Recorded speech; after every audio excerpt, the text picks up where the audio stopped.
Friends, आप सब लोग कैसे हैं? मुझे उम्मीद है आप सब लोग बेहद अच्छे होंगे और अपनी ईमानदारी से तन मन से पढ़ाई कर रहे होंगे, है ना फ्रेंड्स। तो देखते हैं, आज मैं आपके लिए एक और नया टॉपिक लेकर के आई हूँ मनोविज्ञान में, बाल मनोविज्ञान में। वो क्या है? मूर्त और अमूर्त चिंतन में अंतर, यानी मूर्त और अमूर्त चिंतन में डिफरेंस पता होना चाहिए आप लोगों को, है ना।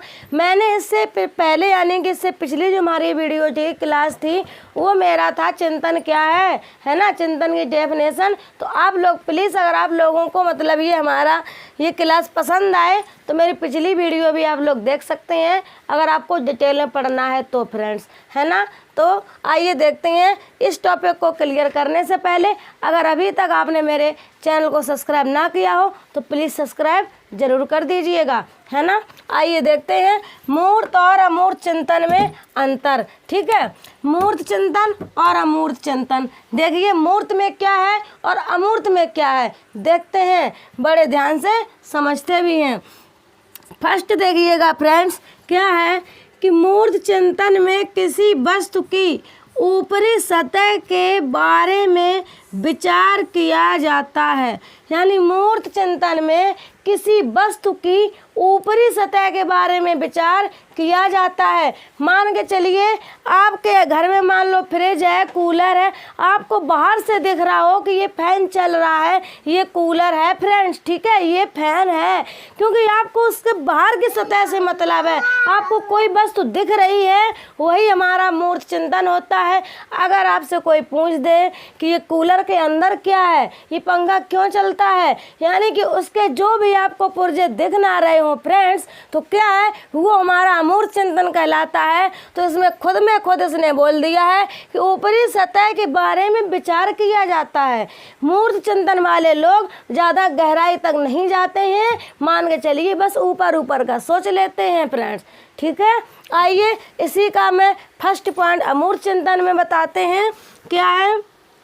अमूर्त चिंतन में किसी भी वस्तु की भीतरी सतह के बारे में विचार किया जाता है। कौन सी? भीतरी। और इसमें कौन सी फ्रेंड्स? ऊपरी। ठीक है, ऊपरी और भीतरी आप समझ गए होंगे। जैसे कि फ्रेंड्स ये हमारा मार्कर है, इसका अगर बाहर का पार्ट देखेंगे, बाहर के पार्ट में ये हमारा मूर्त है, क्योंकि आपको दिख रहा है मार्कर है, बट इसके अंदर है क्या?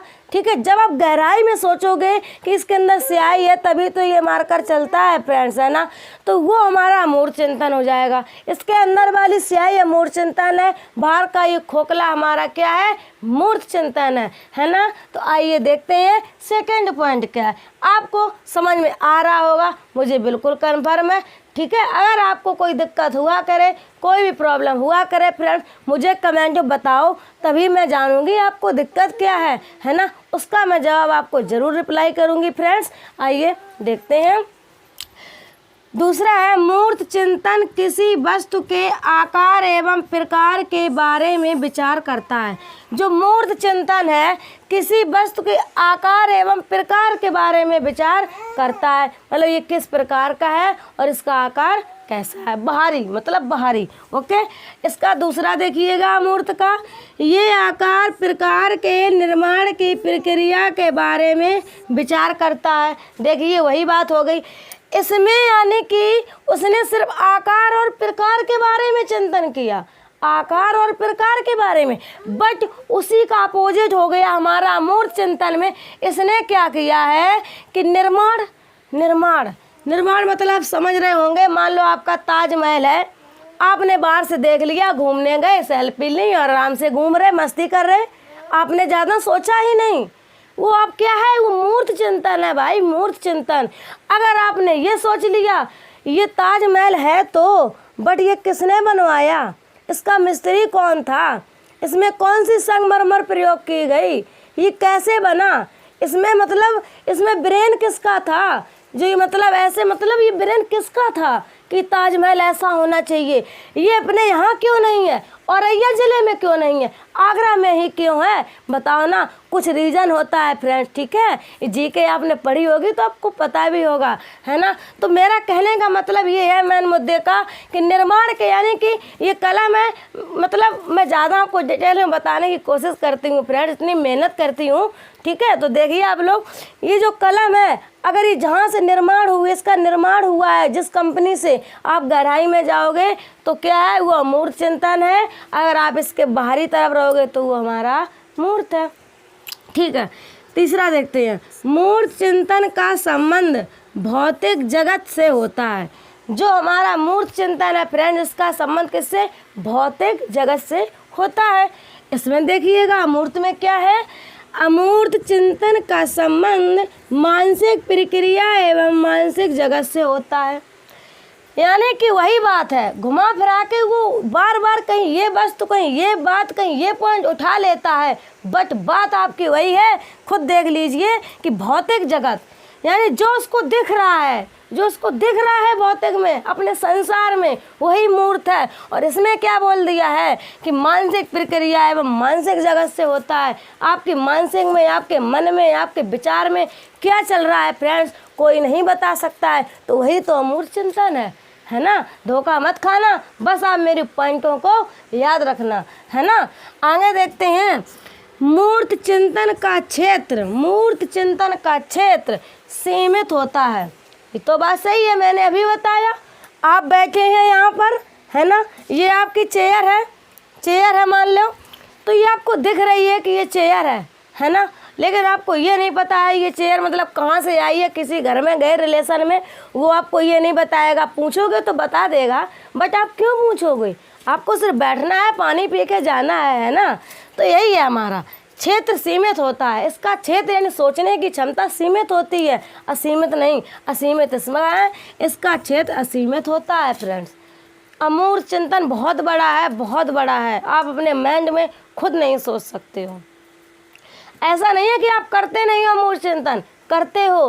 अगर आप लेटे हो या बैठे हो या पढ़ रहे हो, अगर आप कहीं गहराई में जाते हो, सोचते हो, बैठे हो रूम में, सोच घूम रहे हो कानपुर दिल्ली में, वो भी हमारा अमूर्त चिंतन है। हम कह सकते हैं जहाँ पर हम लोग बैठे हैं, जो चीज़ें देख रहे हैं, वो हमारा मूर्त चिंतन है। ओके, सरल भाषा में। अगला देखते हैं पॉइंट क्या है, मूर्त चिंतन दृश्य जगत एवं दृश्य वस्तुओं से संबंधित होता है। वही बात, पॉइंट बाद में आया, बट मैंने आपको पहले ही बता दिया। दृश्य मतलब देखना, जगत मतलब संसार, दृश्य और वस्तुएं। दृश्य मतलब देखना, वस्तुएं यानी कि जो वस्तुएं हैं आपको दिखाई दे रही हैं तो मूर्त है, ठीक है। और देखिए, ये विचारों से संबंधित होता है।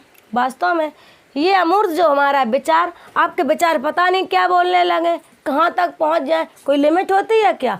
यहाँ बैठे हैं और हम सोच रहे हैं वहाँ दिल्ली जाएं, काश वहाँ पर इतना बढ़िया होटल है, वहाँ पर जाके पिज्ज़ा खाएं, मुझे यहाँ का पसंद नहीं है ना। हम लोग विचार पता नहीं क्या क्या करने लगे। जो विचार में क्या क्या वो सच हो सकता है, नहीं हो सकता है। जो हमारे साथ है वही सच है फ्रेंड्स, ठीक है। तो ये विचारों से संबंधित होता है क्या, अमूर्त चिंतन, ठीक है। तो आपको मेरी ये क्लास बेहद पसंद आई होगी। उम्मीद करते हैं मूर्त और अमूर्त चिंतन में आपको बिल्कुल कन्फ्यूजन नहीं होगी। अगर कन्फ्यूजन हो तो प्लीज़ मुझे कमेंट करके ज़रूर बता देना। आपकी पूजा मैम आपके साथ हमेशा हाजिर रहेंगी। आप बस पूछो तो कमेंट में, कोई भी आप पूछिए, क्वेश्चन हो, आपको कौन सी क्लास चाहिए, क्या पढ़ना है, बस आप मुझे बताओ। जब बताओगे नहीं बच्चों, मेरे प्यारे बच्चों, मेरे प्यारे फैंस, मुझे कुछ नहीं पता चलेगा, है ना। क्योंकि आप तो अमूर्त चिंतन कर रहे हो, मैं तो यहाँ बैठी हूँ, मुझे क्या पता है। आप बताओ उसमें मूर्त चिंतन करके, यानी लिख के भेजो मुझे कमेंट में, तभी मैं आपके साथ सॉल्यूशन लाने की कोशिश करूँगी, है ना। तो मेरी ये क्लास बेहद अच्छी लगी होगी। अब मिलते हैं अगले न्यू टॉपिक के साथ। ओके, जय हिंद, जय भारत।